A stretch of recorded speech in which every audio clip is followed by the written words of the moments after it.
Welcome back to the Vandy Sports Podcast. I'm Joey Dwyer, and there's another one for Mark Byington. Vanderbilt has landed Boston College transfer Devin McGlockton, a guy who started all 36 games for them last year. Averaged double figures. He's the only transfer in Vanderbilt's class this year out of 6 guys who averaged double figures at a Power 5 school. He's one of 3 guys who played at a Power 5 school and started at a Power 5 school through a lot of the year. And he's one of 3 guys, actually, fittingly, 2 of the Power 5 transfers didn't accomplish this, but Grant Huffman, Jason Edwards, and McGlockton all averaged double figures at their past schools. So Vanderbilt's adding some real quality here, and McGlockton seems to be a guy that is really going to give them some good things, and I think he's going to give them some things other guys can't give them. We'll talk more about that, but I want to shout out our presenting sponsor for basketball season, the Wash House. Thank you to the Wash House for allowing content like this to be possible, allowing Vandy Sports to do what we do and consistently cover Vanderbilt athletics. But this is a nice era for Vanderbilt athletics, and I think this is a microcosm of why it is the way it is. This is a guy who started all 36 games for Boston College last year, like I mentioned, but he's not a shoo-in starter for this team.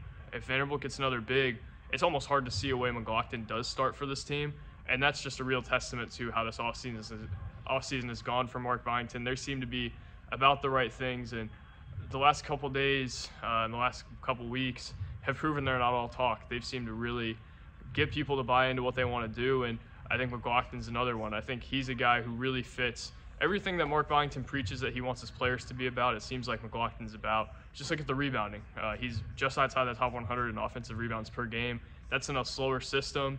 You look at his rebounding ability as a whole, he averages 6 a game, and I think just the kind of profile of him, you want to say he's a dirty work guy, which I think he is. I think he's a glue guy, a dirty work guy, whatever you want to call it. But I think he's more skilled than that. He shot 67% from the field around the rim.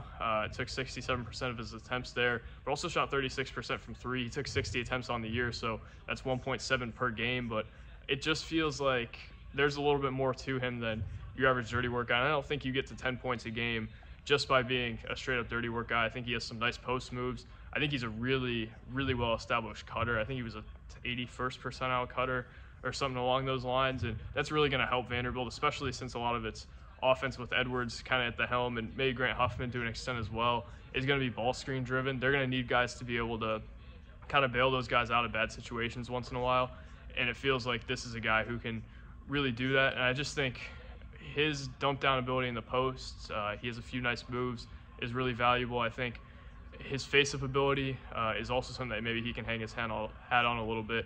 I think he's a pretty well-sophisticated scorer for his age, especially around the bucket, and especially for his size, a 6'7" guy, really established post scorer and established scorer around the bucket.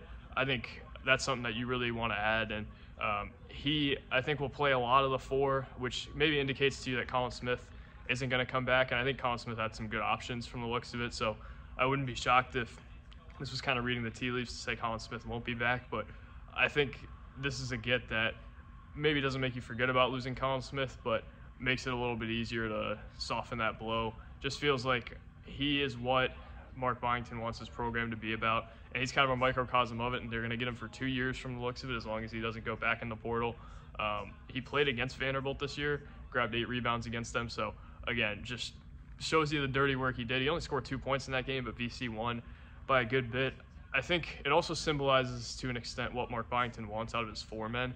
And maybe this isn't what it's going to be all the time, but it does feel like maybe alongside a good big, which I think they may still add another good big, but if it's going to be Lubin or Carey at the 5, I'm going to guess that Lubin or McGlockton or maybe somebody else physical is going to play the 4. And I think Byington, from the looks of it, and I don't know if it was this way at James Madison, I'd have to look more into it, but from the way this roster is constructed, it looks like he's kind of valuing rebounding and physicality a little bit more than he is valuing a floor spacing type 4, and I think that's a little different from what we had seen. I don't know that I love that, but that's just kind of the way it seems. I think, like I said, they want their guys to be about toughness, physicality, energy, things along those lines, and McGlockton, I think, is a guy who really does those things well. Defensively, I think there's some room to go. I think he's laterally quick. I think his length makes him seem a little bit taller than he is, but I do think he maybe could stay with guys a little more. The fouling is probably the main concern I have with him defensively. Averaged 3.1 fouls a game, I think. That's not really going to cut it. And he even got in trouble against Vanderbilt. I think he fouled out of that game.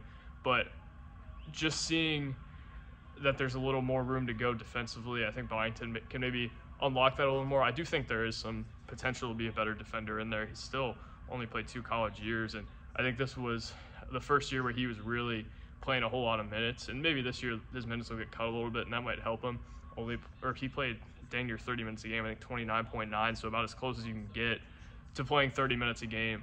I would guess that that's going to be cut a little bit, and maybe his numbers go down a little bit as well, because I think this team has more options than BC had.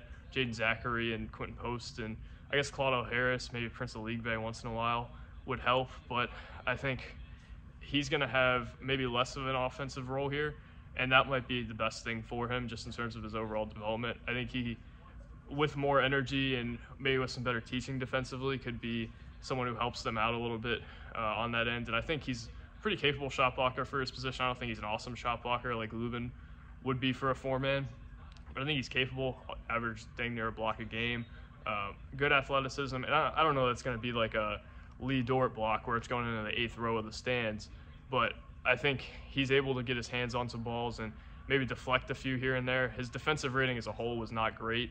I think it gave up 108 points per 100 possessions, which is pretty well below average. Edwards was below average, and I think his was 106, so kind of gives you some context there, but it is interesting. From the looks of it, that's a guy who should be a better defender than maybe the numbers have indicated at this point. And I think maybe there's something to unlock there for Byington and Vanderbilt, and that's maybe exciting for them as well.